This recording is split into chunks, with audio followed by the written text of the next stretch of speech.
आज का बजट भाषण छोटा था, लेकिन इस बजट में खासकर यूपी के वोटर्स के लिए मैसेज बहुत बड़ा था। आज कोई एक मुख्यमंत्री अगर सबसे ज्यादा खुश हैं तो वो हैं योगी आदित्यनाथ। चुनाव से ठीक 9 दिन पहले ऐसा बजट आया है जिसका पूरा फोकस ही यूपी पर है। निर्मला सीतारमण ने मुश्किल से 2 बार यूपी का नाम लिया। आपको लगता होगा कि फिर ये बजट यूपी पर फोकस कैसे हुआ? यही समझाने के लिए आज हम यहां आए हैं। 80 लाख नए मकान बनने वाले हैं तो देश में सबसे ज्यादा यूपी वालों के ही मकान बनेंगे। बजट में वादा किया गया है कि 60 लाख नौकरियां देंगे तो सबसे ज्यादा यूपी वालों को ही नौकरी मिलेगी। कहा गया है कि गंगा किनारे जो किसान हैं उनकी जिंदगी बदलने वाली है, उनकी आमदनी बढ़ने वाली है। गंगा नदी सबसे ज्यादा यूपी से ही गुजरती है। बजट में यूपी के लिए नफे वाली बात क्या क्या है, कुछ आंकड़े हम आपको समझाएंगे। बजट का विश्लेषण प्रधानमंत्री ने कैसे किया वो भी बताएंगे। चुनावी रैलियों में योगी बजट को कैसे समझा रहे हैं वो भी आपको दिखाएंगे। तो इस बजट को अगर चुनाव के नजरिए से आप समझना चाहते हैं तो देखिए ये रिपोर्ट। ये बजट 100 साल की भयंकर आपदा के 100 साल की विकास का नया विश्वास लेकर आया है। ये बजट अर्थव्यवस्था को मजबूती देने के साथ ही सामान्य मानवी के लिए अनेक नए अवसर बनाएगा। ये पिछले कुछ घंटों से देख रहा हूं जिस प्रकार से इस बजट का हर क्षेत्र में स्वागत हुआ है। सामान्य मानवी की जो सकारात्मक प्रतिक्रिया आई है उसने जनता जनार्दन की सेवा का हमारा उत्साह अनेक गुना बढ़ा दिया है। मोदी ने बजट में कितना बूस्टर डोज दिया? बजट ने सबसे ज्यादा खुश किसको किया? बजट से कितना वोट ट्रांसफर होने वाला है? क्या यह बजट योगी को जिता देगा? यूपी में किसानों के वोट कैसे मिलेंगे? यूपी में कितनी नई नौकरी आने वाली है? 80% वोट का बजट फॉर्मूला क्या है?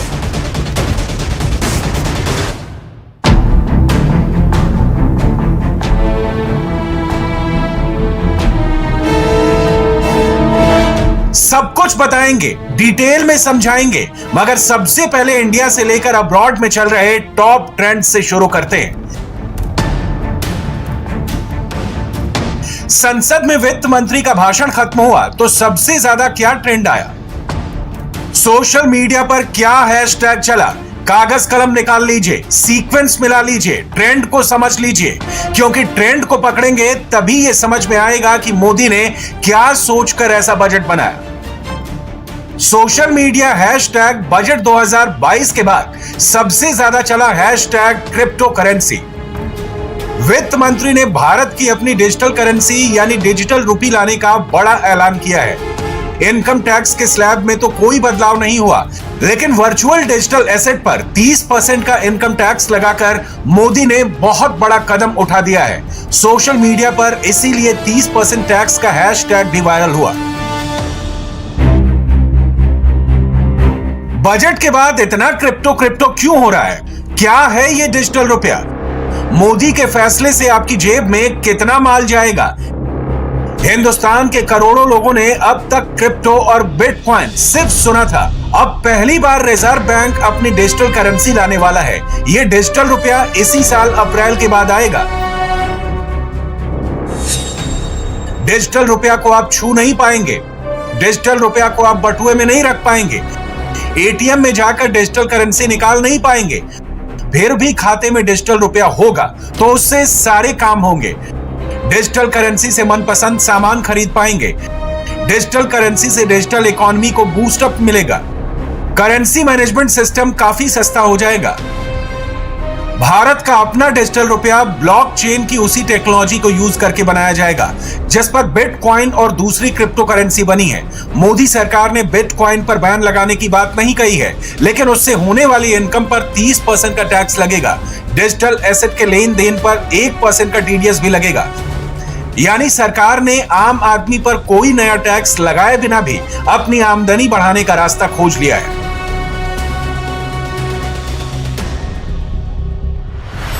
जीवन के हर क्षेत्र में आधुनिकता आए, टेक्नोलॉजी आए, जैसे किसान ड्रोन हो, वंदे भारत ट्रेन हो, डिजिटल करेंसी हो, बैंकिंग के क्षेत्र में डिजिटल यूनिट्स हो, 5G सर्विसेज का रोल आउट हो, नेशनल हेल्थ के लिए डिजिटल इकोसिस्टम हो। इनका लाभ हमारे युवा, हमारे मध्यम वर्ग, गरीब, दलित, पिछड़े, ये सभी वर्गों को मिलेगा। इस बजट का एक महत्वपूर्ण पहलू है गरीब का कल्याण।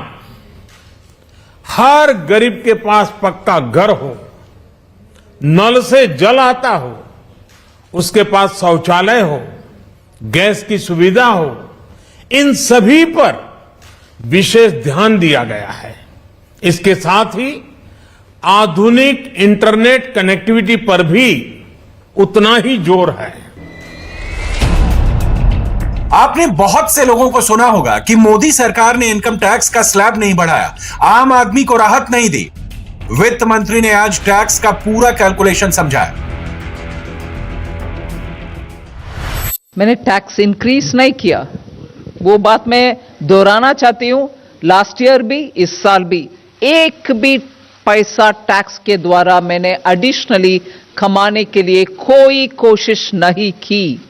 पिछले बार प्रधानमंत्री जी का आदेश था कि डेफिसिट कितने भी क्यों ना हो, पैंडेमिक के समय जनता के ऊपर टैक्स का बोझ डालना नहीं, वही इंस्ट्रक्शन इस बार भी। इसीलिए हमने टैक्स के द्वारा कोई पैसा कमा करके पैंडेमिक के समय जो डिमांड्स एंड चैलेंजेस है हमारे ऊपर, उसको कोई उससे राहत ढूंढने का अटेम्प्ट भी नहीं किया। टैक्स इंक्रीज नहीं हुआ। मोदी ने टैक्स नहीं बढ़ाया, फिर भी सरकार की आमदनी बढ़ाने का रास्ता खोज लिया। इत्र वाले मित्रों पर छापे में मिले नोटों की गड्डियां आपने बहुत देखी होंगी। पिछले 75 साल से चले आ रहे कानून के मुताबिक सरकार को टैक्स काटकर ये नोट लौटाने पड़ते थे, लेकिन अब छापे में मिले ब्लैक मनी से एक भी रुपया लौटाया नहीं जाएगा।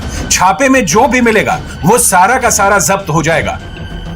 मोदी का बजट दिल्ली में पेश हुआ। योगी ने बजट के इस प्रावधान को यूपी चुनाव के मैदान में पहुंचा दिया। पहले पैसा समाजवादी पार्टी के इत्र वाले मित्र के घर में चला जाता था। इत्र वाले मित्र को देखा था ना, इत्र वाला मित्र गरीबों का पैसा, विकास का पैसा, इस पैसे को वहां नहीं लगने देता था, इकट्ठा करता था और आरसीसी की दीवार में कैद करता था। जब मां लक्ष्मी का उस पे श्राप लगा तो फिर हम लोगों को भी आदेश हुआ कि कहां बुलडोजर है।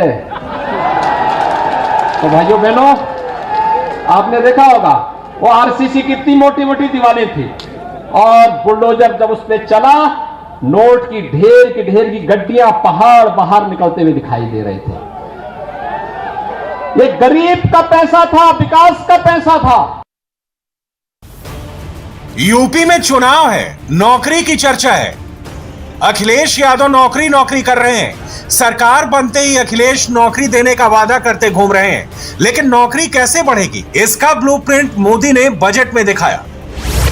बजट में 60 लाख नई नौकरियों का ऐलान हुआ है। सरकार 30 लाख अतिरिक्त नौकरी दे सकती है। आत्मनिर्भर भारत के तहत 16 लाख नौकरियां दी जाएंगी। मेक इन इंडिया प्रोजेक्ट से 60 लाख नौकरियां आएंगी। यूपी में सबसे अधिक युवा हैं, इसलिए इसका सीधा लाभ यूपी को मिलेगा। जरूरी नहीं कि हर नौकरी सरकारी ही हो, प्राइवेट सेक्टर और कंस्ट्रक्शन सेक्टर में बड़े पैमाने पर नौकरियां आने वाली हैं। नरेंद्र मोदी हिंदुस्तान में मैन्युफैक्चरिंग को बढ़ावा देने और भारत को ग्लोबल सप्लाई का प्रोडक्शन हब बनाने के लिए नई स्कीम चला रहे हैं। अंग्रेजी में इसे PLI स्कीम कहते हैं। विस्तार से कहें तो इसी का नाम प्रोडक्शन लिंक्ड इंसेंटिव स्कीम है। इसमें सरकार जॉब क्रिएट करने वाली कंपनियों को इंसेंटिव देती है। इंफ्रास्ट्रक्चर में जब इस साल 5.5 लाख करोड़ का खर्च हम उठा रहे हैं और इस साल आने वाले साल के लिए जो बजट आज पेश किए उसमें 5.5 लाख करोड़ 7.5 लाख करोड़ तक पब्लिक इन्वेस्टमेंट मतलब कैपिटल एक्सपेंडिचर हम बढ़ावा दे रहे हैं उतना अमाउंट तक। उससे तुरंत जॉब्स के ऊपर पॉजिटिव असर पड़ेगा क्योंकि जब खर्च उठा रहे हैं हम एसेट क्रिएशन के लिए, रोड्स बनाने के लिए, एयरपोर्ट्स के लिए, सी पोर्ट्स के लिए, इनलैंड वाटरवेज के लिए, ये सब काम करने के लिए जो रोजगार पैदा होता है आवश्यक है उससे जॉब्स इंक्रीज ही होगा।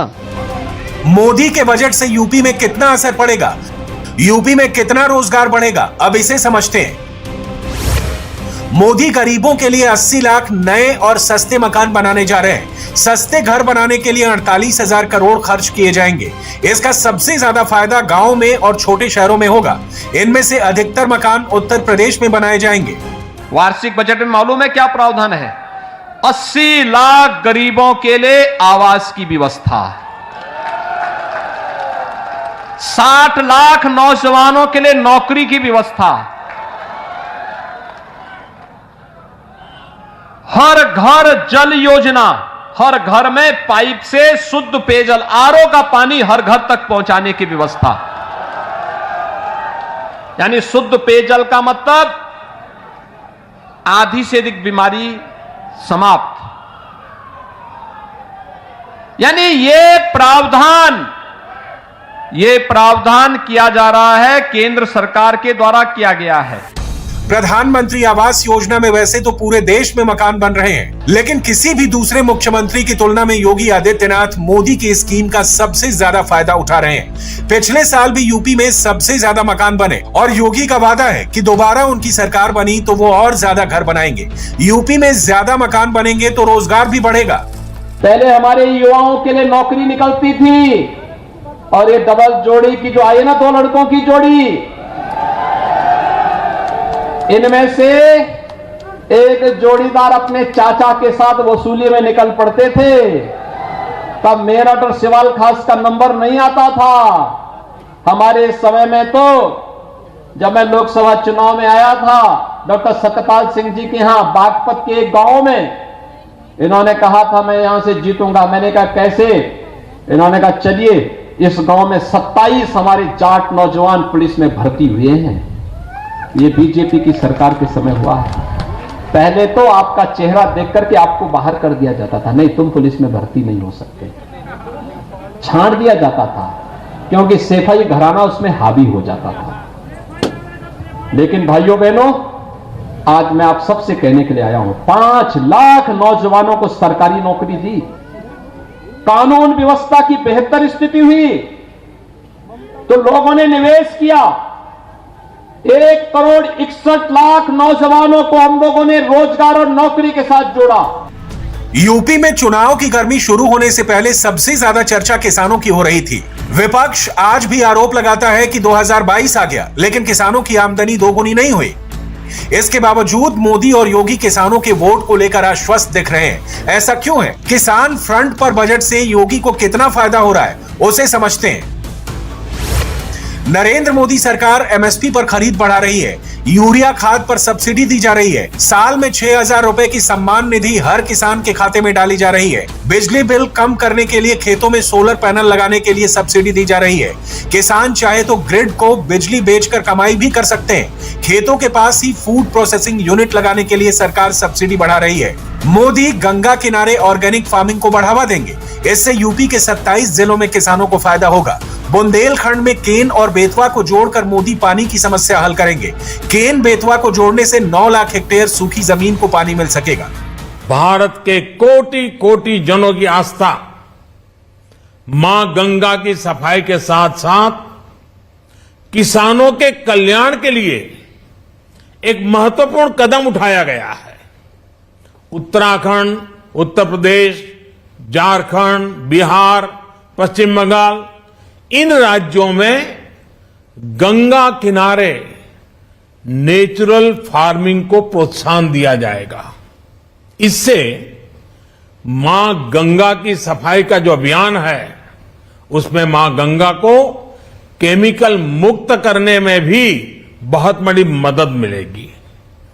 बजट के प्रावधान यह सुनिश्चित करने वाले हैं कि कृषि लाभप्रद हो, इसमें नए अवसर हो, नए एग्रीकल्चर स्टार्टअप्स को प्रोत्साहन देने के लिए विशेष फंड हो या फिर फूड प्रोसेसिंग उद्योग के लिए नया पैकेज। इससे किसानों की आय बढ़ाने में बहुत मदद मिलेगी। एमएसपी खरीद के माध्यम से किसानों के खाते में 2.25 लाख करोड़ रुपए से भी ज्यादा सीधे ट्रांसफर किए जा रहे हैं। बजट में एमएसपी फंड को बढ़ाकर 2,70,000 करोड़ रुपए कर दिया गया है। फसल का पैसा सीधे किसानों के खाते में आएगा। क्या डायरेक्ट बेनिफिट ट्रांसफर से डायरेक्ट वोट ट्रांसफर होगा? मोदी का बजट प्लान योगी के पॉलिटिकल प्लान को कैसे पूरा करेगा, इसे समझिए। चुनाव आयोग के डेटा को देखें तो यूपी में कुल 15 करोड़ वोटर हैं। मोदी यूपी के 2-3 करोड़ परिवारों को डीबीटी का फायदा देते हैं। यूपी के इन 2 से 3 करोड़ परिवारों में 11 करोड़ से ज्यादा वोटर हैं। इनमें से ज्यादातर गरीब यूपी के गांव और छोटे शहरों में रहते हैं। सोचिए, यूपी के 11 करोड़ वोटर से मोदी का डायरेक्ट कनेक्ट है। यह कनेक्ट योगी को दोबारा सीएम की कुर्सी तक पहुंचा सकता है। कोरोना काल में एमएसएमई यानी हमारे छोटे उद्योगों की मदद और उनकी सुरक्षा के लिए देश ने लगातार अनेक निर्णय लिए थे, अनेक प्रकार की मदद पहुंचाई थी। इस बजट में क्रेडिट गारंटी में रिकॉर्ड वृद्धि के साथ ही कई नई योजनाओं का ऐलान किया गया है। डिफेंस के कैपिटल बजट का 68% डोमेस्टिक इंडस्ट्री को रिजर्व करने का भी बड़ा लाभ भारत के एमएसएमई सेक्टर को मिलेगा। ये आत्मनिर्भरता की तरफ बहुत बड़ा मजबूत कदम है। 7.5 लाख करोड़ रुपए के पब्लिक इन्वेस्टमेंट से अर्थव्यवस्था को नई गति के साथ ही छोटे और अन्य उद्योगों के लिए नए अवसर भी बनेंगे। मैं वित्त मंत्री निर्मला जी और उनकी पूरी टीम को इस पीपल फ्रेंडली और प्रोग्रेसिव बजट के लिए बहुत बहुत बधाई देता हूं। विपक्ष के लिए यूपी चुनाव का एक और प्रमुख मुद्दा है महंगाई।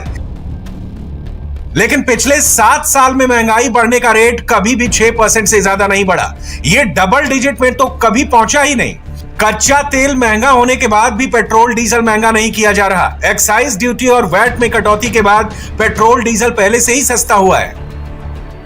डीजल के रेट का असर दूसरी कई चीजों पर होता है। जहां तक अनाज, फल और सब्जियों की बात है तो उसके भाव बढ़ने का फायदा किसानों को ही मिलता है। इसलिए सरकार के लिए फिलहाल महंगाई कोई बड़ा मुद्दा नहीं है। मोदी के बजट में हेडलाइन ढूंढने वाले आज निराश होंगे। विपक्ष अपनी आदत के मुताबिक इसे नाकाम बजट बताता है। बजट भाषण खत्म होने के 1 घंटे के अंदर अंदर राहुल गांधी ने इसे जीरो सम बजट बताकर ट्विटर पर चिड़िया उड़ा दी। राहुल ने ट्विटर पर आरोप दागा, वित्त मंत्री ने सरकारी प्रेस कॉन्फ्रेंस में उसका जवाब दिया। बिना सोचे समझे ऐसे कमेंट्स करना, I only pity a party which has a leader who just comments without thinking. जितने भी कमेंट्स हमारे ऊपर वो डाल रहे हैं, कम से कम जिन राज्यों में शायद 2 बचा है जहां उनके सरकार है, जाके वो करके दिखाने के लिए उनसे बोलिए। क्या पंजाब में एम्प्लॉयमेंट ठीक है? क्या महाराष्ट्र में किसान ठीक है? आज भी महाराष्ट्र में कॉटन फार्मर्स के बीच में आत्महत्या हो रही है, उसको रोक रहे हैं राहुल गांधी। राहुल गांधी इकोनॉमी की कितनी समझ रखते हैं ये तो वही जाने, लेकिन बड़े बड़े इकोनॉमिस्ट मानते हैं कि मोदी ने अगले 25 साल को ध्यान में रखकर बजट बनाया है। 2022 में मोदी 2047 की सोच रहे हैं, इसी में 2022 की जीत का फॉर्मूला भी है। आज यूपी में चुनाव प्रचार सन्नाटे वाला था। सिर्फ योगी आदित्यनाथ ही मैदान में थे। अखिलेश आज गायब रहे और इस बीच योगी ने पश्चिमी यूपी का चुनावी मोड ऊपर ले जाने की पूरी कोशिश की। आज योगी का हेलीकॉप्टर पश्चिमी यूपी में 3 जगह उतरा, गाजियाबाद और मेरठ में 2 जगह। लेकिन इन तीनों जगहों में आज सिर्फ एक लोकेशन की हम बात करेंगे, क्योंकि यहां योगी के भाषण का अंदाज बदल गया, कैंपेन की टोन बदल गई। यह जगह है मेरठ की सिवाल खास सीट, जहां से अब बीजेपी पूरे पश्चिम यूपी को जीतने की तैयारी कर रही है। योगी का नया अंदाज क्या है, नई बात क्या है, उन्होंने प्रचार की कौन सी नई पिच तैयार की, देखिए खास रिपोर्ट।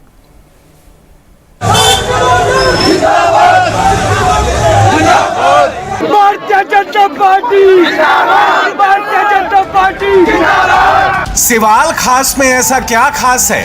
पिछले 15 दिनों से बहुत से वीडियो घुमाए गए, धमकी और नारेबाजी के साथ पत्थरबाजी। माहौल इतना गर्म हुआ कि अब सीधा योगी आदित्यनाथ सिवाल खास पहुंच गए। मेरठ के इस विधानसभा सीट पर मुकाबला इतना हॉट क्यों है? क्या यहां पोलराइजेशन होना तय है? वोट बटेगा तो फायदा किसका? 2017 के पहले हर तीसरे दिन एक दंगा होता था। दंगाइयों का मुंहतोड़ जवाब वही देगा जिसमें दम होगा ना।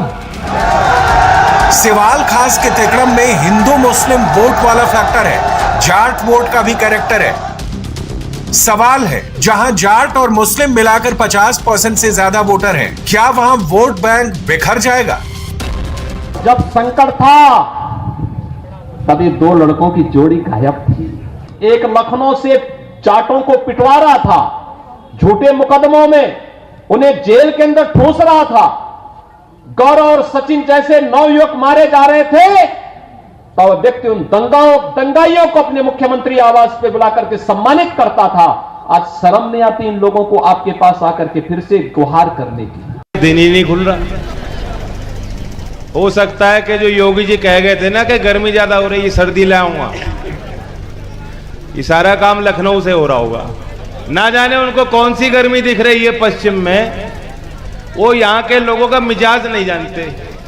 हमारा तो खून ही गर्म है, और उस खून का क्या इलाज कर लोगे तुम? बाबा हमारे खून का इलाज करने चले हैं, उन्हें नहीं मालूम हमें कोई कुछ देता नहीं, हम तो लेते हैं। चुनाव से पहले सिवाल खास के वीडियो बता रहे हैं कि उम्मीदवार चाहे बीजेपी का हो या फिर गठबंधन का, या फिर मुसलमान हो या हिंदू, ध्रुवीकरण हुआ तो यहाँ वोट वाली फाइट बहुत तगड़ी हो सकती है। जब यहाँ के नौजवान उसका विरोध करते थे तो इन पे झूठे मुकदमे दर्ज कर दिए जाते थे। बेटियों की सुरक्षा खतरे में थी, किसान परेशान था, नौजवान को नौकरी नहीं थी। हम लोगों की जब सरकार आई थी, हमने पहला फैसला किसानों के ऋण माफी की किया था, दूसरा फैसला अवैध बूचड़खानों को बंद करने का भी किया था। पश्चिमी यूपी में मेरठ और मेरठ की सिवाल खास, इस सीट की प्रोफाइल और उम्मीदवारों को लेकर मौजूदा इक्वेशन क्यों विवादों में पड़ गई है? सिवाल खास में करीब 3.5 लाख वोटर हैं। इनमें मुस्लिम वोटर 1,20,000 हैं, जबकि जाट वोटर 70,000 हैं। दोनों ने एक तरफ वोट किया तो करीब 2 लाख वोट। लेकिन 2017 में बीजेपी के जितेंद्र सतवे यहां से 11,000 से अधिक वोटों से जीत गए थे। जाट और मुस्लिम मतदाताओं के इसी समीकरण को देखते हुए जयंत और अखिलेश ने इस बार एक मुस्लिम कैंडिडेट दिया है, जो हैं तो समाजवादी पार्टी से, लेकिन आरएलडी के टिकट पर चुनाव लड़ रहे हैं। ये बात बहुत ध्यान से समझिएगा, सिवाल खास में सबसे बड़ी टक्कर गठबंधन और बीजेपी के बीच ही है। मेन मुकाबला आरएलडी के गुलाम मोहम्मद और बीजेपी के मनिंदर पाल सिंह के बीच है। इसमें झगड़ा यह है कि गुलाम मोहम्मद नेता समाजवादी पार्टी के रहे हैं, लेकिन सिवाल खास में वो उतरे आरएलडी के टिकट पर हैं। गुलाम मोहम्मद को टिकट तब मिला जब यहां आरएलडी के दावेदार राजकुमार सांगवान का टिकट काटा गया। समाजवादी पार्टी और आरएलडी के गठबंधन ने जो गणित लगाया वो ये कि सिवाल खास में जाट और मुस्लिम अगर एक तरफा गठबंधन को वोट करते हैं तो उनका उम्मीदवार 50% से ज्यादा वोट पाएगा। लेकिन इस बार यहां उम्मीदवारी को लेकर झगड़ा नेशनल लेवल तक पहुंच गया। गुलाम मोहम्मद और राजकुमार सांगवान, इन दोनों नेताओं को लेकर ही गठबंधन में खटाई नहीं पड़ी है। झगड़ा बीजेपी कैंप में भी है। दरार दोनों तरफ दिखाई पड़ रही है, लेकिन विवाद सुलझाने के दावे किए जा रहे हैं। इसके बावजूद भी समर्थकों के दिल में टीस बची हुई है। गुलाम मोहम्मद और राजकुमार सांगवान के बीच मुलाकात भी हुई। दोनों तरफ से विवाद ना होने की बात कही गई। ये सब तब हुआ जब खुद जयंत चौधरी और अखिलेश यादव ने दखल दिया। समाजवादी पार्टी से गठबंधन में आरएलडी को 32 सीट मिली है। इनमें 8 सीटें ऐसी हैं जहां समाजवादी पार्टी ने अपने प्रत्याशी या नेता को टिकट दिया है, यानी चुनाव निशान राष्ट्रीय लोकदल का है और प्रत्याशी अखिलेश यादव के हैं। इसकी वजह से मेरठ के सिवाल खास में जाटों ने प्रदर्शन भी किया, लेकिन अब सब ठीक बताया जा रहा है। लेकिन क्या ये इतनी आसान बात साबित होगी?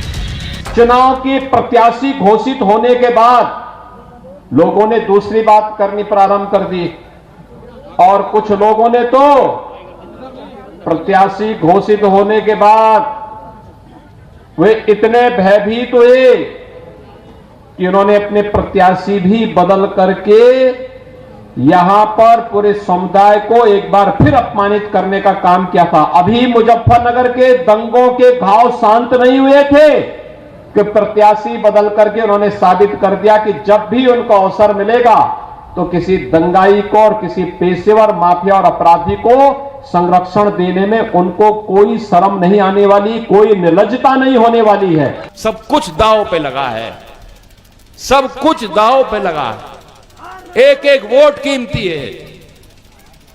इनके मुंह बंद कर दो जो कह रहे हैं कि आ जाओ, आज नहीं तो कल आ जाओगे। हम इतने सस्ते लोग नहीं, हमारा ईमान हम बेच नहीं सकते। जो कह दिया तो करेंगे, जो फैसला ले लिया तो ले लिया। गठबंधन कैंप देख लिया, अब देखिए बीजेपी में क्या चल रहा है, क्योंकि सिवाल खास में टिकट को लेकर मारामारी यहां भी बहुत ज्यादा देखी गई। 2017 में सिवाल खास से बीजेपी के जितेंद्र सतवई जीते थे। इस बार उनका टिकट कटा और मनिंदर पाल सिंह को टिकट मिल गया। अब जितेंद्र सतवई का कहना है कि मनिंदर पाल सिंह बाहरी है। इन सबके बीच मनिंदर पाल सिंह का बीजेपी का कैडर भी विरोध कर रहा है। ये वो लोग हैं जो पिछली बार जीते विधायक जितेंद्र सतवई के सपोर्टर हैं। सिवाल खास के करनावल में मनिंदर पाल सिंह की गाड़ियों में तोड़फोड़ भी हो चुकी है। कुछ रिपोर्ट्स में बताया गया कि बीजेपी उम्मीदवार मनिंदर पाल सिंह को सरूरपुर गांव में नंगे पांव भागना पड़ा। जितेंद्र सतवई का कैंप मनिंदर पाल सिंह को बाहरी कैंडिडेट बता रहा है। 2017 में सिवाल खास में बीजेपी की जीत कैसे हुई थी, इसे समझिए। 2017 में बीजेपी के जितेंद्र सतवई को करीब 73,000 वोट मिले। तब समाजवादी पार्टी में रहे गुलाम मोहम्मद को 61,000 से ज्यादा वोट मिले। बाकी आरएलडी और बीएसपी के वोट 42 से 45,000 की रेंज में थे। जाहिर है पिछली बार सिवाल खास में भारतीय जनता पार्टी को जाट वोट भरपूर मिले थे, जबकि मुस्लिम वोट समाजवादी पार्टी, आरएलडी और बीएसपी में बंट गए थे। इस बार समाजवादी पार्टी और आरएलडी का गठबंधन है, इसीलिए गठबंधन को लगता है कि मुस्लिम वोट नहीं बटेगा। लेकिन बीजेपी की तरफ से पश्चिमी यूपी के चुनाव के लिए अलग स्ट्रेटेजी है और अखिलेश जयंत की जोड़ी को काउंटर करने के लिए बीजेपी की तरफ से बार बार मुजफ्फरनगर दंगों का जिक्र हो रहा है। अखिलेश सरकार की कानून व्यवस्था याद दिलाई जा रही है। आपने 5 साल में कोई दंगा देखा? पहले तो हर तीसरे दिन दंगा होता था। क्या दंगा कराने वालों को वोट देंगे? बेटियों की सुरक्षा के लिए खतरा बने हुए लोगों को वोट देंगे? कोई स्वाभिमानी समाज अपनी बेटी और अपनी बहनों की सुरक्षा पर खतरा बने हुए तत्वों को कभी समर्थन नहीं कर सकता है। तो हमारा तो खून ही गर्म है। बाबा जी आप जो है कंबल ओढ़ के गोरखपुर में सो जाओ, आपका काम नहीं है यहाँ। आप नहीं समझ पा रहे यहाँ की बात। बड़े अच्छे अच्छे वादे आपको किए गए, तब ये लोग सत्ता में आए और कोई छोटा आशीर्वाद नहीं दिया आपने, भरपूर आशीर्वाद दिया। झक के इनका झोला भर दिया आपने। बीजेपी की स्ट्रेटजी को लेकर मेरठ के लोगों का क्या मानना है? क्या 2013 में हुए मुजफ्फरनगर दंगे 2022 में चुनावी मुद्दा हैं? जाति का समीकरण कुछ नहीं है। बाकी जो कुछ लोग कह रहे हैं जाट बाहुल्य उस तरफ जा रहा है, लोग इधर, कुछ नहीं जा रहा। फर्जी लोग अपना ऐड करने के लिए कर रहे हैं। बाकी क्लियर ये है कि बीजेपी की तरफ जा रहा है। गैस सिलेंडर महंगा, पेट्रोल महंगा, और जो तेल महंगा, गरीबों को ना तो तेल मिल रहा है, सब्जी में गए निकलो 200 रुपए किलो तेल, तो कहाँ से आए? सुरक्षा के लिए ये मुद्दा है। अच्छा, सुरक्षा सबसे ज्यादा सुरक्षा के लिए सर मेरे लिए तो विकास है, बढ़िया चल रहा। चुनावी मुद्दा हिंदू मुस्लिम बीजेपी पार्टी करती है, इसके अलावा कोई नहीं करती है। हिंदू क्या है मुद्दा चुनाव में? चुनावी मुद्दा यह है कि बेरोजगारों को रोजगार मिले। मुजफ्फरनगर एक बड़ा फैक्टर है जिसका असर सिवाल खास में देखा जा रहा है। जाट और मुस्लिम कैंडिडेट को लेकर जयंत और अखिलेश की ऐसी आपसी समझ है कि गठबंधन के दोनों दल इस फैसले को मुजफ्फरनगर में हुए एक्सपेरिमेंट की अगली कड़ी बताते हैं। 2022 के विधानसभा चुनाव में मुजफ्फरनगर की 6 विधानसभा सीटों में से किसी भी एक सीट पर समाजवादी पार्टी और आरएलडी के गठबंधन ने मुस्लिम प्रत्याशी को नहीं उतारा है। इसकी बड़ी वजह ये बताई जा रही है कि 2013 के मुजफ्फरनगर दंगों में जो जाट और मुसलमानों के बीच संघर्ष हुआ था, उसे पार्टी की इस नतीजे को एक बड़ी कोशिश बताई जा रही है।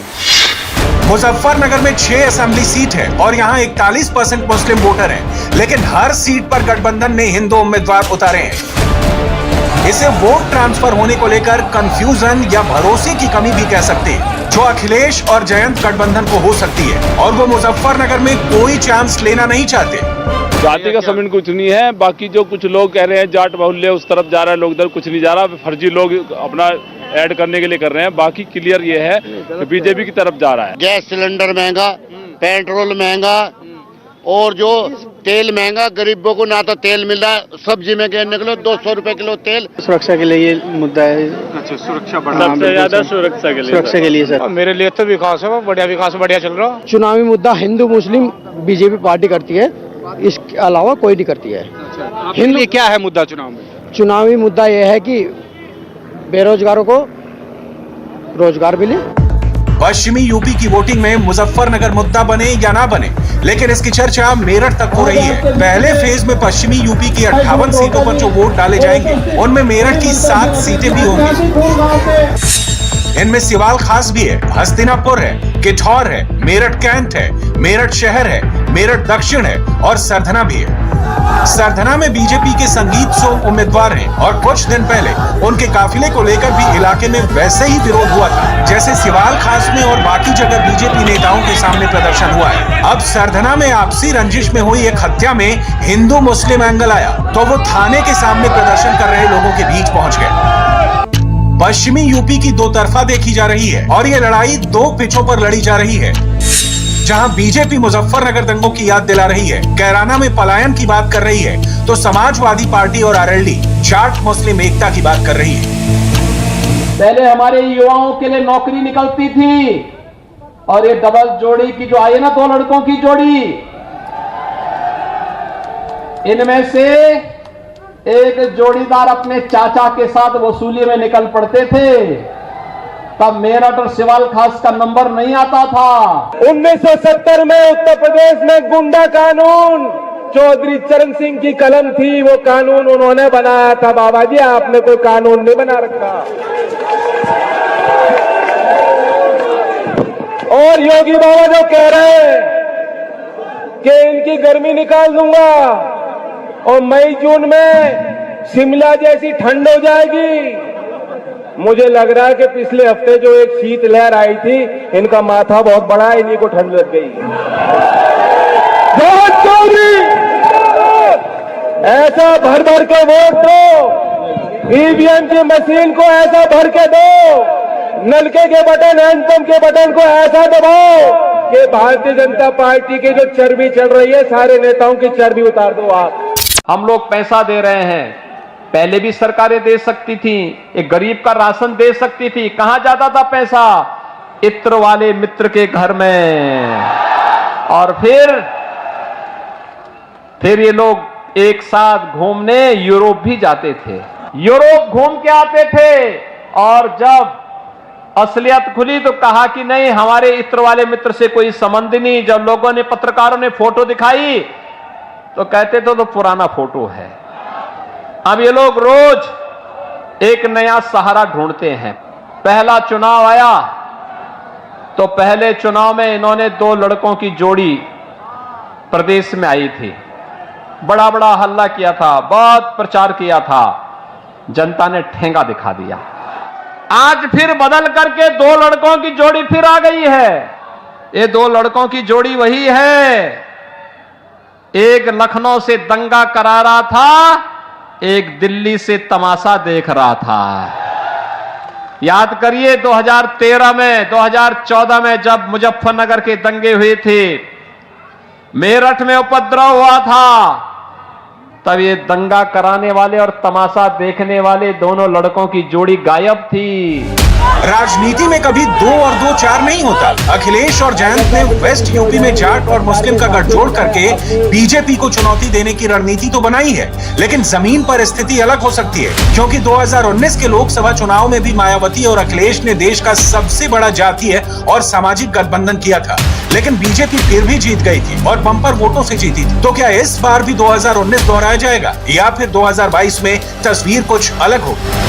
मैं अब इन बातों को कुछ और आसान शब्दों में समझाने की कोशिश करता हूं। सवाल है कि 10 फरवरी को जब पश्चिमी उत्तर प्रदेश के 58 सीटों पर वोट डाले जाएंगे तो जनता क्या सोचकर वोट करेगी? क्या पॉलिटिकल पार्टी के जो कैलकुलेशंस हैं उसी के आधार पर वोट डाले जाएंगे? क्या जाति और धर्म को वोटिंग का आधार बनाया जाएगा या फिर एक बार खेती किसानी को मुद्दा बनाया जाएगा? क्योंकि मुजफ्फरनगर और जाट मुस्लिम मतदाताओं का जिक्र पश्चिमी उत्तर प्रदेश के हर सीट पे हो रहा है। सुरक्षा के लिए तो ये सपा की टोपी ही खतरा है। इनकी जो ये लाल टोपी है ना, इसको रेड अलर्ट प्रधानमंत्री जी ने वैसे ही नहीं कहा, एक खतरा है सुरक्षा के लिए, खतरा है। इस लाल टोपी का मतलब दंगा, इस लाल टोपी का मतलब हिस्ट्री सीटर, इस लाल टोपी का मतलब राह चलते हुए नागरिकों के साथ राहजनी, इस लाल टोपी का मतलब किसानों के खेत से ट्यूबवेल और वहां के पंपिंग सेट का चोरी हो जाना, यही तो है। और इसीलिए आज गुहार लगा रहे हैं, लाल पोटली लेकर के जा रहे हैं, हम संकल्प ले रहे हैं। अरे तुम्हें संकल्प तो तुम ले ही नहीं सकते, तुम तो सो रहे थे जब दंगों में यहां के लोग मारे जा रहे थे। आज आपको ताकत मिलने वाली है और उसे खंडित करने के लिए इस तरह की बात कर रहे हैं, विभाजन हो जाए, हमें फायदा मिल जाए, जाट अलग थलग हो जाए, दूसरी बिरादरी सोचे कि ये तो जाटों की बात करते हैं, ये तो जाटों के नेता हैं। इतने खुल के मैं जाट जाट कभी बोलता नहीं हूं, लेकिन इन लोगों ने मुझे मजबूर किया, मैं जवाब दूंगा, क्योंकि मेरा काम है, मुझे आपको आगाह करना है। पश्चिमी यूपी में अभी प्रचार का करीब 1 हफ्ता बाकी है। अखिलेश और जयंत के जाट मुस्लिम कॉम्बिनेशन के बीच बीजेपी का प्रचार कैराना से मुजफ्फरनगर के दंगों तक पहुंचा है। अगले 2-4 दिनों में फाइनल राउंड का प्रचार शुरू होगा और तब इस ठंडक में भी कैंपेन की तपिश देखने वाली होगी। उम्मीदवारों का विरोध जो जारी है, दूसरी पार्टी से भी और पार्टी के अंदर भी, और यही फैक्टर बहुत से खेल बिगाड़ने की ताकत रखता है, जिससे जमीन पर पूरी तस्वीर पलट सकती है। कुल मिलाकर के मुद्दे की बात यह है कि समाजवादी पार्टी और राष्ट्रीय लोकदल का मौजूदा गठबंधन वेस्टर्न उत्तर प्रदेश में जीत की गारंटी तो फिलहाल नहीं है, लेकिन ये गठबंधन उत्तर प्रदेश में वेस्ट इलाके में जीत की जबरदस्त तरीके से कोशिश जरूर कर रहा है। उत्तर प्रदेश का ये चुनाव न सिर्फ यूपी का बल्कि आने वाले समय में राष्ट्रीय राजनीति की दिशा और दशा जरूर तय करेगा, बल्कि 2024 से पहले उत्तर प्रदेश के साथ साथ देश के लिए नए समीकरण को भी तैयार करेगा। इंडिया टीवी हर वक्त हर जगह डाउनलोड करने के लिए सर्च करें India TV news Google play store या ऐप स्टोर पर।